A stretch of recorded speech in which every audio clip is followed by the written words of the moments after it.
پہلا سوال ہے، کیا دعا یا صدقہ تقدیر کو بدل سکتے ہیں؟ ایک ضعیف روایت ہے جامعہ ترمذی میں کہ دعا سے تقدیر بدل جاتی ہے۔ شیخ البانی اسے حسن کہتے ہیں، شیخ زبیر صاحب اسے ضعیف کہتے ہیں۔ مشکات المصابیح میں آپ کو دوسری جلد کے اندر جو کتاب الدعا چیپٹر ہے اس میں یہ ساری حدیثیں مل جائیں گی۔ میرے علم میں ابھی تک کوئی مضبوط روایت ایسی نہیں ہے جس میں یہ لکھا ہو کہ دعا سے تقدیر بدلتی ہے۔ البتہ بخاری اور مسلم میں ایک حدیث ہے کہ نبی صلی اللہ علیہ وآلہ وسلم نے فرمایا، جو شخص یہ چاہتا ہے کہ اس کا رزق کشادہ کر دیا جائے اور اس کی عمر میں برکت کر دی جائے تو اسے چاہیے اپنے رشتہ داروں کے ساتھ صلہ رحمی کرے۔ یعنی اپنے قریبی رشتہ داروں کے ساتھ صلہ رحمی سب سے مشکل کام ہے۔ پرایوں کے ساتھ لوگ کر لیتے ہیں کیونکہ وہاں جیلسی فیکٹر نہیں ہوتا، رشتہ داریوں میں جیلسی فیکٹر ہوتا ہے، اس لیے قرآن نے پہلا حق رشتہ داروں کا رکھا ہے۔ جو رشتہ داروں کے ساتھ، اور رشتہ داروں میں ہم فوراً گھر سے باہر نکل جاتے ہیں، رشتہ داروں میں پہلا رشتہ ماں باپ، بیوی بچے، بہن بھائی، اس سے مراد کزن نہیں، وہ بعد میں آتے ہیں۔ جو اپنے ماں باپ، بیوی بچوں، بہن بھائیوں کے ساتھ اس نے سلوک کرتا ہے، اس کی عمر میں بھی برکت کر دی جائے گی، اس کا رزق بھی کشادہ کر دیا جائے گا۔ تھوڑی سی عمر میں بہت کچھ کام کر دے گا۔ آپ دیکھ لیں کتنے بڑے بڑے انسان، حیران ہو جاتا ہے۔ یعنی امام نووی کی عمر 45 سال سے بھی کم تھی، اتنا کام وہ کر کے گئے ہیں کہ بندہ حیران ہو جاتا ہے کہ یار اتنی تھوڑی عمر کے اندر انہوں نے اتنا بڑا کام کیسے کر دیا۔ وہ کام اس لیے کیا ہے کہ اللہ تعالیٰ نے عمر میں برکت کر دی۔ تو جب عمر میں برکت ہوگی تو انسان تھوڑے ٹائم کو بھی یوٹیلائز کر لے گا۔ رزق میں کشادگی صرف یہ نہیں ہے کہ آپ کے پاس مال و دولت بہت زیادہ آ جائے، رزق میں کشادگی یہ بھی ہے کہ آپ کے گھر میں کوئی لا علاج مرض نہ کسی کو ہو جائے کہ جس پہ آپ کے لاکھوں روپے لگ جائیں۔ ان امراض کا نہ ہونا بھی تو اللہ کی طرف سے رزق میں کشادگی ہے۔ اور رزق میں صرف کھانا پینا اور دولت شامل نہیں ہے، اچھی صحت بھی رزق ہے اللہ کی طرف سے۔ رزق نعمت ہے اللہ کی، اچھی صحت بھی رزق ہے، اچھی بیوی بھی رزق ہے، اچھی اولاد بھی رزق ہے، یہ سب کی سب چیزیں رزق ہیں۔ تو دعا سے تقدیر نہیں بدلتی، لیکن صدقہ کرنے سے اور یہ نیک اعمال اختیار کرنے سے اللہ تعالیٰ عمر میں برکت کر دیتا ہے، رزق میں کشادگی کر دیتا ہے، مصیبتیں اور پریشانیاں ٹال دیتا ہے۔ وہ تقدیر کا بدلنا نہیں ہوتا، بیسیکلی وہ تقدیر میں لکھا ہوتا ہے کہ یہ شخص میری طرف رجوع لائے گا، مجھ سے دعا کرے گا اور میں اس کے لیے اس چیز کو یہ کر دوں گا۔ وہ تقدیر کا بدلنا بھی تقدیر کے اندر ہی لکھا ہوا ہوتا ہے، لہٰذا وہ تقدیر نہیں بدلی جا رہی ہوتی بلکہ اس کے رسپانس میں یہ سب کے سب چیزیں لکھی ہوئی ہوتی ہیں۔ ٹھیک ہو گیا جی؟ اس پہ میرا ایک یوٹیوب پہ کلپ بھی ہے، کافی لوگ دیکھ چکے ہیں، کیا دعا سے تقدیر بدل جاتی ہے؟ اس میں نے اس کی ٹیکنیکل بحثیں کی ہوئی ہیں، آپ رومن میں جا کے لکھیں کیا دعا سے تقدیر بدل جاتی ہے تو آپ کو ڈیٹیلز مل جائیں گی۔ احادیث علی بھی سوال ہے، جوڑے آسمانوں پر بنتے ہیں، اس سے متعلق قرآن و حدیث کی کیا تعلیمات ہیں؟ دیکھیں جی، جوڑے آسمانوں پہ بننے کا صرف ایشو نہیں ہے، بلکہ سب کچھ ہی آسمانوں پہ ہی ہو رہا ہے۔ تقدیر کے اندر تو اللہ تعالیٰ نے اپنے ڈیوائن وزڈم سے چیزیں لکھ دی ہوئی ہیں۔ ٹھیک، البتہ ظاہر ہے کہ اس کی ایگزیکیوشن دنیا میں ہوتی ہے، لیکن اس کا یہ مطلب نہیں ہے کہ آپ نے جو ہے وہ دنیاوی طور پہ نہیں چیزوں کو دیکھنا۔ لوگ جو ہے وہ شادی کے اوپر استخارے بھی کرواتے پھر رہے ہوتے ہیں۔ استخارہ تو بالکل اینڈ والی چیز ہے۔ استخارہ تو اللہ سے مشورہ ہے، بندوں سے بھی مشورہ کرنا ہے۔ نبی علیہ السلام نبی ہو کے صحابہ سے مشورہ کرتے تھے، استخارے پہ نہیں سب کچھ چیزوں کو چھوڑ دیا ہوا تھا۔ دنیاوی طور پہ آپ نے رشتہ کرتے وقت دیکھنا ہے کہ معاملات کیسے ہیں۔ وہ مسلم شریف میں 4 چیزیں بتائی گئی ہیں کہ عورت سے 4 وجہ کی وجہ سے لوگ شادی کرتے ہیں، اس کی خوبصورتی کی وجہ سے، اس کی مال کی وجہ سے، اس کی حسب و نسب کی وجہ سے، اس کی دینداری کی وجہ سے۔ پھر آپ نے فرمایا کہ اللہ کے بندو دینداری کو دیکھا کرو۔ ٹھیک ہو گیا؟ تو ان چیزوں کو دیکھنا چاہیے۔ باقی اگر کسی کی قسمت میں کوئی مسئلہ لکھا ہے تو وہ تو آپ دیکھ لیں، حضرت نوح علیہ السلام اور لوط علیہ السلام 2 پیغمبر ہیں، سورہ تحریم کا آخری رکوع پڑھ کے دیکھ لیں، ان کی بیویاں بھی کافرہ نکلی ہیں۔ وہ ایک علیحدہ معاملہ ہے، اپنی طرف سے کوشش کریں۔ باقی تقدیر میں جو کچھ لکھا ہے وہ اللہ نے اپنے علم سے لکھا ہوا ہے، مستقبل میں ہونے والا، نہ کہ ہمیں اس تقدیر کا پابند کیا ہوا ہے، بلکہ جو کچھ ہونا تھا وہ اللہ کے علم میں پہلے سے تھا، نہ یہ کہ اس نے پابند کیا کہ ہم یہ کریں۔ جی، البتہ جب ہو جائے نا پھر آپ یہ کہہ سکتے ہیں کہ میری نصیب میں یہ لکھا تھا۔ ایک بندہ پیپر دینے کے لیے اسکول ہی نہیں جاتا اور فیل ہو جاتا ہے، پھر کہ جی میری قسمت میں ہی لکھا تھا، وہ تو خود ہی نہیں گیا، خالی پیپر دیا ہے، فیل آیا ہے. ٹھیک ہے، تو قسمت میں یہ لکھا تھا کہ اگر خالی پیپر دے گا تو فیل ہی ہوئے گا، اور اگر پڑھایا دے گا تو پاس ہو جائے گا. یہ بھی لکھا سی قسمت، تو اسی وہ اڈاپٹ کر لیا. ٹھیک ہو گیا. باقی دعا کی تو امپورٹنس ہے. صحیح مسلم میں حدیث ہے، جو شخص یہ چاہے کہ اس کی عمر دراز کر دی جائے اور اس کے رزق میں برکت ہو تو وہ اپنے رشتہ داروں سے صلہ رحمی کرے. رشتہ داروں کے ساتھ اس نے سلوک کرنے سے آپ کی دولت بھی بڑھتی ہے اور عمر بھی. اور رشتہ داروں میں پہلے نمبر پہ ماں باپ، بیوی، بچے اور بہن بھائی ہیں، باقی بعد میں. لوگ رشتہ داروں سے فوراً سمجھتے ہیں کزنز، اور بہن بھائیوں کو چھوڑ دیتے ہیں، ماں باپ کو چھوڑ دیتے ہیں، بیوی بچوں کو چھوڑ دیتے ہیں. تو بخاری اور مسلم دونوں میں یہ حدیث ہے کہ جس شخص کی یہ خواہش ہو کہ اس کے رزق میں برکت ہو اور عمر میں برکت ہو جائے، وہ اپنے رشتہ داروں کے ساتھ اس نے سلوک کرے. ظاہر ہے اس نے سلوک یہ ہے کہ آپ نے اخلاقی طور پہ بھی اور مالی مدد بھی ان کی کرنی ہے. ٹھیک. تو اس کا مطلب ہے دعا سے تقدیر بدلتی ہے. لیکن یہ بھی تقدیر میں لکھا ہوتا ہے کہ اس کی عمر تو تھی 60 سال، اس نے اپنے بہن بھائیوں کے ساتھ اس نے سلوک کیا، ہم نے اس کو 80 کر دینا ہے. صحیح. اب وہ کرے گا تو ہو جائے گا. اب دنیا میں اگر کوئی شخص بسم اللہ پڑھ کے ساکٹ میں 2 انگلیاں دے دے گا تو انشاءاللہ تعالیٰ وہ مر جائے گا. فزیکل فنامنا تو چلیں گے نا. گہانی آفتیں ٹلتی ہیں دعاؤں سے. جو آپ آفت اپنے اوپر خود لائیں گے وہ تو نہیں ٹلے گی. آپ بسم اللہ الذی لا یضر پڑھ کے تو کوبرا سام کے منہ میں ہاتھ دے دیں تو یہ تو نہیں ہے. ناگہانی آفتیں ٹلیں گی. تو تقدیر کا مسئلہ بھی ہے. یہاں پہ بھی جوڑوں پہ لوگ کہتے ہیں نہیں میری قسمت میں لکھا ہوا تھا. ہاں جو ہو جائے اس کے بعد آپ کہہ سکتے ہیں. جس طرح بخاری مسلم میں آتے آدم علیہ السلام نے کہا کہ میری قسمت میں یہ لکھا تھا، تو ظاہر ہے پھر واقعی لکھا ہوا تھا. ایک بندے نے بھی غلط کام کیے نہیں اور کہ جی میری قسمت میں لکھا ہے کہ میں کرنا ہے. تو میں کہتا ہوں، ایک بندہ کہتا ہے میری قسمت میں لکھا ہے کل فجر کی نماز میں نے نہیں پڑھنی، تو سر میں ابھی آپ کی قسمت میں بدل دیتا ہوں کہ فجر کی نماز فلاں مسجد کی پہلی صف میں پڑھو، 1 لاکھ روپیہ لے لینا، یہ لو چیک. دنیا کے سارے شیطان مل کے تجھ سے ایک فجر نہیں چھڑوا سکیں گے. تو تیری قسمت اینج بدلی نا. ٹھیک ہے. اور تقدیر کے اوپر مسئلہ نمبر 104 ABC 3 میرے لیکچر ہیں، میں نے ڈیٹیل کے ساتھ اس میں بتایا کہ بدقسمتی انسان خود کماتا ہے. اور سورہ طٰہٰ کے اندر بھی ایک آیت آتی ہے. اب یہ کریٹیکل ٹاپک ہے تو میں وہ آیت چاہ رہا ہوں یہاں پہ کوٹ کر دوں. بالکل اینڈ کے اوپر جاتی ہے. اللہ نے فرمایا بدبخت کون ہوتا ہے؟ وہ ہوتا ہے جو اپنی بدبختی خود کماتا ہے. سورہ طٰہٰ کی آیت نمبر ہے 123. یہ اب انگریزی عربی میں بعض کا تو میں 2 کو 3 پڑھ جاتا ہوں، وہ اس طرح جڑا ہوا لکھا ہوتا ہے چھوٹا سا. اس میں ہے کہ آدم علیہ السلام کو جب اللہ تعالیٰ نے زمین پہ اتارا تو کہا قال اہبطا منہا جمیعا، ہم نے کہا کہ اب تم دونوں زمین پر اتر جاؤ، بعضکم لبعض عدو، تم میں سے بعض کا دشمن ہوگا. فاما یاتینکم منی ہدا، اب جب کبھی کوئی ہدایت کی بات میری طرف سے تمہارے پاس آئے گی، یعنی نبیوں کے ذریعے کتابیں، فمن اتبع ہدایا، جو کوئی ہدایت کی پیروی کرے گا، فلا یضل ولا یشقا، جو کتابوں کی پیروی کرے گا نہ گمراہ ہوگا نہ بدبخت ہوگا. قرآن کی پیروی کرنے والا بدبخت نہیں ہوتا. سبحان اللہ. قرآن کہہ رہا ہے سورہ طٰہٰ آیت نمبر 123، جو نبیوں پر اتری ہوئی کتابوں کی پیروی کرے گا لا یضل ولا یشقا. ٹھیک ہے جی. نہ وہ گمراہ ہوگا اور نہ شکی ہوگا. کیوں؟ بدبختی انسان خود کماتا ہے. وہ چیز شیطان نے مسجد میں نہیں جانے دیا. میں کہتا ہوں آج اناؤنسمنٹ ہو کے مسجد میں نماز فی نماز کے اوپر 10,000 روپے گورنمنٹ دے گی، شیطان کا پیو بھی نہیں کچھ کر سکتا. اور اس کا سائملٹینیس کنٹراسٹ ہے، اگر ایک نماز چھوڑنے پر اللہ تعالیٰ کی طرف سے دنیا میں ہی عذاب آنا شروع ہو جائے تو کوئی شخص بھی نماز سے غافل نہیں ہوگا. اگر انسان مسجد کی طرف نہ جائے تو اس کے پاؤں پہ اسی وقت فالج گرے تو اگلی نماز کے لیے تو کہے گا یا اللہ ایک بار میری ٹانگیں ٹھیک کر دے، میں پہلے جا کے مسیتی پہ جاؤں گا. تو دنیا کو اللہ نے فزیکل چیزوں کے ساتھ جوڑا ہوا ہے. آخرت چونکہ ادھار ہے، چھپی ہوئی ہے، اس لیے انسان جو ہے اس معاملے میں سستی کر جاتا ہے. ٹھیک ہو گیا. ٹھیک.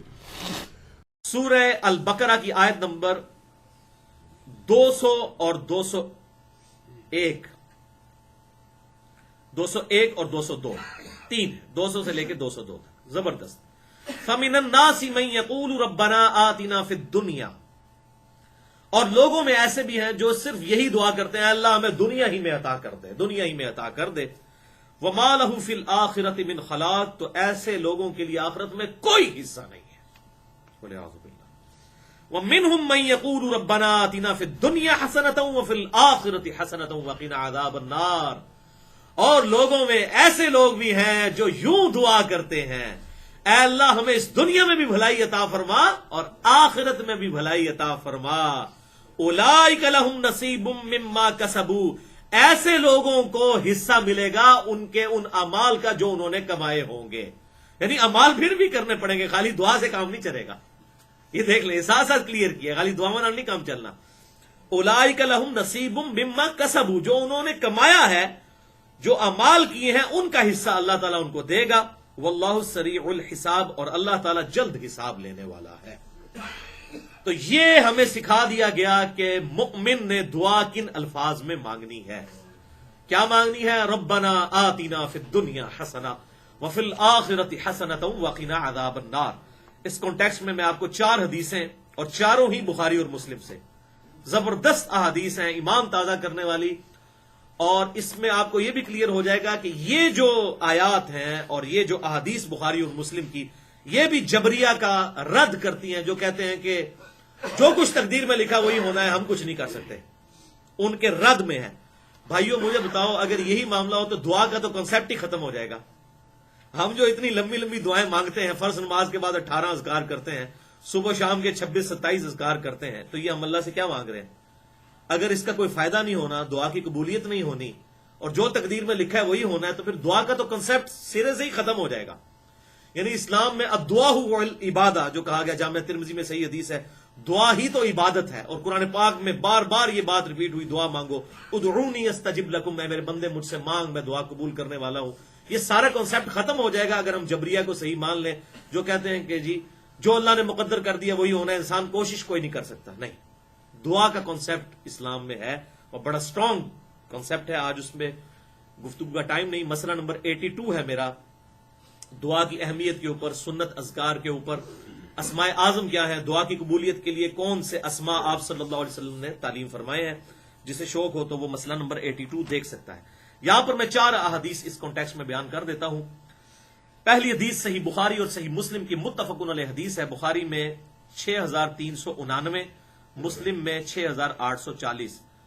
انس ابن مالک رضی اللہ تعالیٰ عنہ کہتے ہیں کہ آپ صلی اللہ علیہ وسلم کی اکثر دعا یہی ہوا کرتی تھی، آپ کوئی اور دعا مانگے یا نہ مانگے، یہ دعا ضرور مانگا کرتے تھے، اللہم ربنا آتنا فی الدنیا حسنہ وفی الآخرۃ حسنۃ وقنا عذاب النار.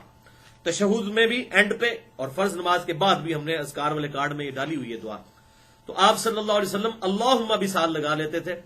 تو یہ احادیث سے ثابت ہے، اللہم ربنا آتنا فی الدنیا حسنہ وفی الآخرۃ حسنۃ وقنا عذاب النار. اے اللہ، اے رب ہمارے، ہمیں دنیا میں بھی بھلائی عطا فرما اور آخرت میں بھی بھلائی عطا فرما، اور آخرت کی سب سے بڑی بھلائی وقنا عذاب النار، دوزخ کے عذاب سے ہمیں بچا لے. اس میں جو مولویوں نے ایڈ کر دیا وقنا عذاب القبری، وقنا عذاب الحشری، یہ بالکل فیبریکیشن ہے.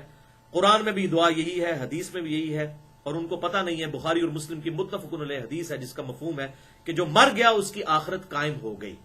تو مرتے ہی آخرت شروع ہو جاتی ہے، قبر بھی آخرت میں داخل ہے. یہ بڑی جامع دعا ہے، ربنا آتنا فی الدنیا حسنہ وفی الآخرۃ حسنہ. تو آخرت قبر سے لے کر جنت میں پہنچنے تک یہ ساری آخرت کی کیٹیگری میں فال کرتی ہے بخاری اور مسلم کی احادیث کی روشنی میں. دوسری حدیث بھی بخاری اور مسلم کی متفقن علیہ حدیث ہے، زبردست حدیث دعا کے اعتبار سے کہ صرف دعا نہیں بلکہ نیک اعمال بھی ساتھ کرنے ہیں. بخاری میں 5986، مسلم میں 6524 کہ آپ صلی اللہ علیہ وسلم نے ارشاد فرمایا، جو شخص یہ چاہے کہ اللہ اس کا رزق فراغ کر دے اور اس کی عمر لمبی کر دے. اب اگر یہ تقدیر کے معاملات ہیں تو یہ بات کیوں کی جا رہی ہے؟ اگر رزق مخصوص ہے اور عمر بھی مخصوص ہے، جو چاہے کہ اللہ اس کا رزق فراغ کر دے اور اس کی عمر لمبی کر دے، تو اسے چاہیے کہ وہ صلہ رحمی کرے، یعنی رشتہ داروں کے ساتھ حسن سلوک کرے. اب دیکھ لیں حقوق العباد کی کتنی امپورٹنس ہے. یہاں پہ یہ نہیں آیا کہ نمازیں پڑھے، روزے رکھے، وہ اپنی جگہ. صلہ رحمی کرے تو اللہ تعالیٰ اس کی برکت سے اس کے رزق میں فراخی عطا فرما دے گا اور اس کی عمر بھی لمبی کر دے گا. اس میں پھر محدثین نے بڑا کلام کیا کہ اس سے مراد کیا ہے. وہ کہتے ہیں عین ممکن ہے کہ اللہ تعالیٰ اسی رزق میں برکت ڈال دے اور اسی عمر میں اس کے لیے برکت ڈال دے. بڑی چھوٹی سی عمر میں اللہ اسے بہت بڑا کام لے لے. جیسے امام نووی کی عمر صرف 45 سال ہوئی ہے, لیکن انہوں نے کام اتنا بڑا کیا ہے کہ 100 سال کی زندگی میں بھی کوئی نہیں کر سکتا. جنہوں نے صحیح مسلم کی شرح لکھی, آج سے تقریباً سمجھ لیں آپ 800-900 سال پہلے کی بات ہے. اور دوسرا یہ ہے کہ یہ اس کی تقدیر میں ہی لکھا ہوا ہو کہ بندہ مجھ سے دعا کرے گا اور اس دعا کی برکت سے میں اس کے ساتھ ایسا معاملہ کر دوں گا. یہ اللہ نے رولز بنا دیے. اور تو ایک جنرل رول ہے, تقدیر میں نہ بھی لکھا ہو, قرآن میں تو لکھا ہے ادعونی استجب لکم, میں میرے بندے مجھ سے مانگ, میں دعا قبول کرنے والا ہوں. وَإِذَا سَأَلَكَ عِبَادِي عَنِّي فَإِنِّي قَرِيبٌ أُجِيبُ الدَّعْوَةَ الدَّاعِ إِذَا دَعَانِ. اے میرے محبوب صلی اللہ علیہ وسلم, جب میرے بندے آپ سے پوچھیں میرے متعلق تو آپ فرمائیں میں بالکل تمہارے قریب ہوں, ہر پکارنے والے کی پکار کو سنتا ہوں. لیکن فَلْيَسْتَجِيبُوا لِي وَلْيُؤْمِنُوا بِي لَعَلَّهُمْ يَرْشُدُونَ, لوگوں کو بھی چاہیے کہ وہ میرا حکم مانے اور مجھ پر ایمان لائیں جیسا کہ ایمان لانے کا حق ہے, پھر وہ کامیاب ہوں گے. ون وے ٹریفک نہیں ہے, دودھ پینے والا مجنو نہیں, اللہ کو رسپانس کرنے والا انسان, اس کو اللہ تعالیٰ ایکسپٹ کرے گا. تیسری حدیث صحیح مسلم کی, زبردست حدیث 6835, اور یہ موسٹ امپریسو احادیث میں سے ایک ہے جو میں نے آج تک پڑھی ہے. آپ بھی سنیں گے حیران ہو جائیں گے یہ کیسی ڈسکوری ہے. صحیح مسلم میں یہ حدیث ہے کہ آپ صلی اللہ علیہ وسلم کے زمانہ مبارک میں ایک صحابی اتنے بیمار ہوئے کہ وہ پرندے کی طرح کمزور ہو گئے, بالکل ہڈیاں ان کے جسم پہ رہ گئیں, گوشت پوشت تقریباً ختم ہو گیا. تو آپ صلی اللہ علیہ وسلم ان کی عیادت کے لیے آئے. صحیح مسلم 6835. آپ صلی اللہ علیہ وسلم نے جب ان کی حالت دیکھی تو فوراً بھانپ لیا. آپ نے فرمایا تو اللہ سے کیا مانگتا ہے, یہ جو تیری حالت ہو چکی ہے, یہ ایکسٹرا آرڈنری جو تیری سچویشن ہے, تو اللہ سے کیا خاص چیز ایسی مانگتا ہے.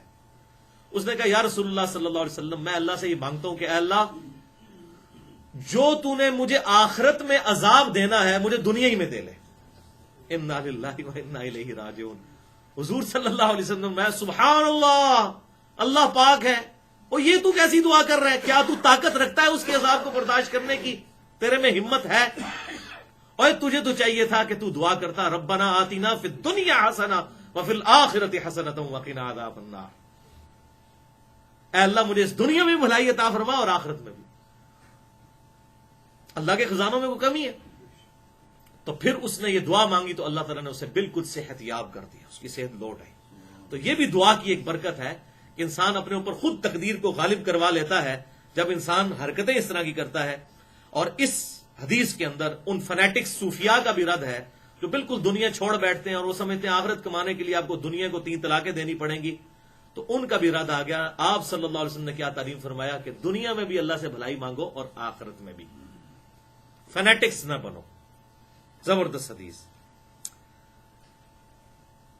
اچھا, ایک حدیث ہے جامعہ ترمذی میں انٹرنیشنل نمبر کے مطابق 2139 کہ دعا سے تقدیر بدل جاتی ہے, لیکن یہ حدیث اصول محدثین پر ضعیف ہے.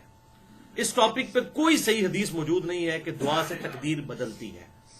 لیکن جتنی یہ میں احادیث بتا رہا ہوں یہ دعا کے اس حوالے سے اس کو سپورٹ ضرور کرتی ہے کہ انسان پہ آنے والی تکالیف دعا کی برکت سے ٹل جاتی ہیں. اللہ تعالیٰ انسان کا ایمان بالخاتمہ, خاتمہ بالخیر فرماتا ہے. اللہم من احییتہ منا فاحیہ علی الاسلام, جو ہم دعا کرتے ہیں. ومن توفیتہ منا فتوفہ علی الایمان, اے اللہ ہمیں زندہ رکھنا تو اسلام پہ رکھنا اور موت دینا تو ایمان پر. تو دعا ہم کس لیے مانگتے ہیں؟ اور اس میں بھی آپ دیکھیں صلہ رحمی کرنے سے عمر کا بڑھ جانا اور رزق کا کشادہ ہو جانا, اور پھر اس صحابی کا بیمار کا دعا کی برکت سے ٹھیک ہو جانا, اور الٹی دعا کرنے کی وجہ سے بیمار ہو جانا, پھر آپ صلی اللہ علیہ وسلم کی طرف سے وظیفہ تعلیم فرمانے پر ٹھیک ہو جانا. یہ تمام چیزیں بتاتی ہیں کہ اللہ تبارک و تعالی دعاؤں کو قبول فرمانے والا ہے اور اس سے انسان کے حالات بدلتے ہیں. اب آخری حدیث اسی کانٹیکسٹ میں, چوتھی صحیح مسلم میں 7515, یہ بھی زبردست حدیث ہے, اور یہ خصوصاً وہ لوگ جو صاحب اولاد ہیں ان کے لیے بڑا لمحہ فکریہ ہے یہ والی حدیث کہ آپ صلی اللہ علیہ وسلم نے ارشاد فرمایا اپنی اولاد اور اپنے مال کے لیے بد دعا مت کرو.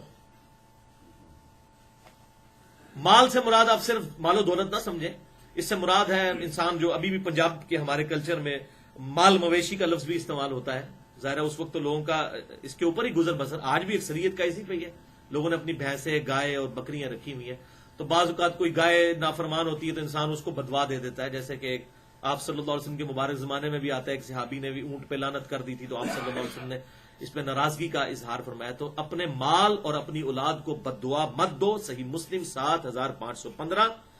کہیں ایسا نہ ہو کہ تم کسی ایسی گھڑی میں دعا کر بیٹھو کہ جو اللہ کے ہاں مقبول گھڑی ہو اور وہ دعا قبول ہو جائے. تو یہ معاملہ نہیں کرنا چاہیے، بڑی احتیاط کرنی چاہیے، ہمیشہ اللہ تعالیٰ سے خیر مانگنی چاہیے. ربنا آتنا فی الدنیا حسنہ وفی الآخرۃ حسنۃ وقنا عذاب النار. اولاد کے لیے دعا تو سکھا دی، ربنا ہب لنا من ازواجنا وذریاتنا قرۃ اعین واجعلنا للمتقین اماما. اے اللہ ہماری اولاد اور ہماری بیویوں میں آنکھوں کی ٹھنڈک بنا اور ہمیں پرہیزگار لوگوں کا امام بنا، ہماری اولاد میں سب پرہیزگار لوگ ہوں. سورۃ الفرقان میں یہ دعا ہے. ماں باپ کے لیے مانگنی ہے تو وہ سورہ بنی اسرائیل میں رب ارحمہما کما ربیانی صغیرا، اے رب ہمارے ان دونوں پر رحم فرما جس طرح انہوں نے بچپن میں ہمیں پالا تھا. یہ سورہ ابراہیم میں آیا رب اجعلنی مقیم الصلاۃ ومن ذریتی ربنا وتقبل دعاء ربنا اغفر لی ولوالدی وللمؤمنین یوم یقوم الحساب. تو یہ دعائیں مانگے، بدعا دینے کی بجائے ایسی دعا کریں کہ اللہ تعالیٰ ان کے لیے کوئی اصلاح کا سبب کرے. تو یہ جو حدیث تھی، یہ جتنی احادیث ہیں، اس نے جبریہ کا بھی رد کر دیا اور قدریہ کا بھی کر دیا. جو کہتے ہیں تقدیر، قدریہ کہتے ہیں کہ انسان کے سب کچھ اختیار میں نہیں، اللہ تعالیٰ سے دعا کرنی ہے، اللہ تعالیٰ رحم فرمانے والا ہے. اور جبریہ جو کہتے ہیں کہ ہمارے اختیار میں کچھ بھی نہیں ہے، اللہ تعالیٰ ہمیں روبوٹ کی طرح بس معاذ اللہ استعمال کر رہا ہے، ہم سے برائیاں کرواتا ہے. تو یہ بالکل دو ایکسٹریمز ہیں، دونوں کا رد ان احادیث میں الحمدللہ ہو چکا.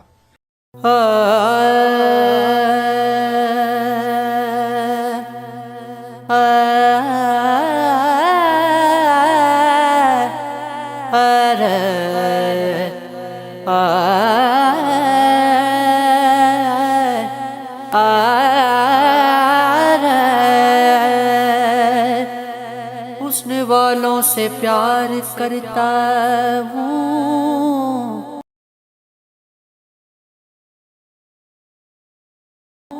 نقل پروردگار کرتا ہوں. حسن والوں سے پیار کرتا ہوں،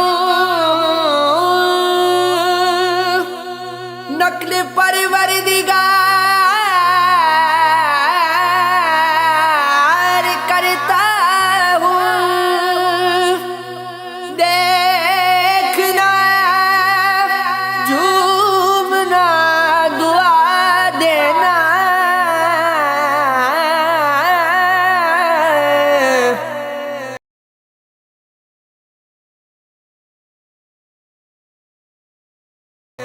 بس یہی کاروبار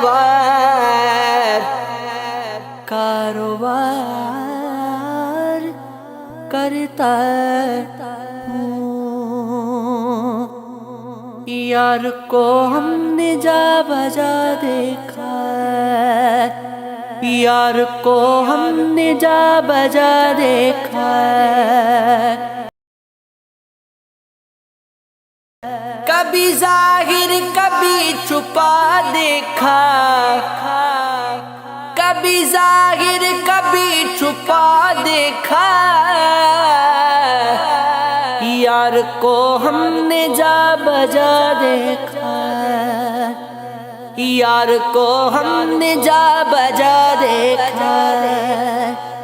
کہیں ممکن ہوا کہیں واجب، کہیں ممکن ہوا کہیں واجد، کہیں فانی کہیں بقا دیکھا،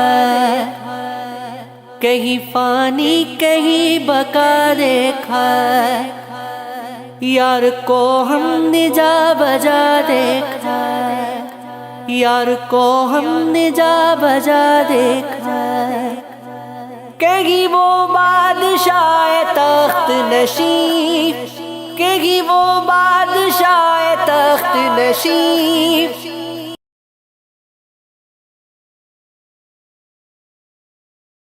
کہیں کاسا لیے گدا دیکھا. یار کو ہم نے جا بجا دیکھا، کہیں ظاہر کہیں چھپا دیکھا. کہیں ظاہر کہیں چھپا دیکھا، یار کو ہم نے جا بجا دیکھا، کہیں وہ در لباس معشوقاں، کہیں وہ در لباس معشوقاں، برسر ناز اور اذاں دیکھا، برسر ناز اور اذاں دیکھا، یار کو ہم نے جا بجا دیکھا، کہیں ظاہر کہیں چھپا دیکھا،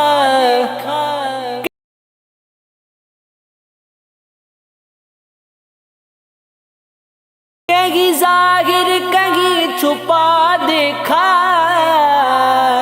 یار کو ہم نے جا بجا دیکھا، کہیں عاشق نیاز کی صورت، کہیں عاشق نیاز کی صورت، سینہ پھر یا ہو دل جلا دیکھا، سینہ پھر یا ہو دل جلا دیکھا، کبھی ظاہر کبھی چھپا دیکھا،